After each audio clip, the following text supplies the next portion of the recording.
వరుస విమాన ప్రమాదాలు అక్కడి ప్రజలను తీవ్ర భయాందోళనకు గురిచేస్తున్నాయి. వాతావరణ పరిస్థితుల కారణంగానో సాంకేతిక లోపాల వల్లనో తరచూ ఏదో ఒక చోట ఇలాంటి ఘటనలు జరుగుతూనే ఉన్నాయి. తాజాగా అమెరికాలోని ఫిలడెల్ఫియా రాష్ట్రంలోని రూజ్వెల్ట్ మాల్ సమీపంలో విమానం కూలడంతో ఒక్కసారిగా మంటలు ఎగిసిపడ్డాయి. దగ్గరలోని ఇళ్లకు నిప్పు అంటుకొని పలు వాహనాలు కూడా కాలిపూడుతయ్యాయి.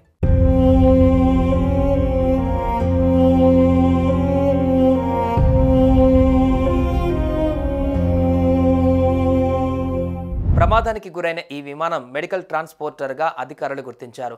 ఆ సమయంలో విమానంలో 4 సిబ్బందితో పాటు ఓ చిన్నారి, ఆమె తల్లి ఉన్నారు. వీరంతా ప్రాణాలు కోల్పోయారు. మెక్సికోకు చెందిన చిన్నారి అనారోగ్యంతో తీవ్ర అస్వస్థతకు గురికావడంతో ఫిలడెల్ఫియాలో చికిత్స అందించారు.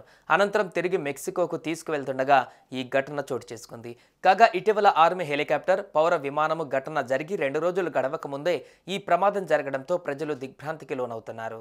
ఈశాన్య ఫిలడెల్ఫియా విమానాశ్రయం నుంచి స్థానిక కాలమానం ప్రకారం శుక్రవారం సాయంత్రం 6:30 బయలుదేరింది. టేకాఫ్ అయిన 6 కిలోమీటర్ల లోపే మిస్సౌరీలోని స్ప్రింగ్ ఫీల్డ్ బాన్సాన్ నేషనల్ ఎయిర్పోర్టుకు వెళ్లే మార్గంలో కూలిపోయింది. వాతావరణ పరిస్థితుల కారణంగానే ఈ ప్రమాదం జరిగినట్లు తెలుస్తోంది.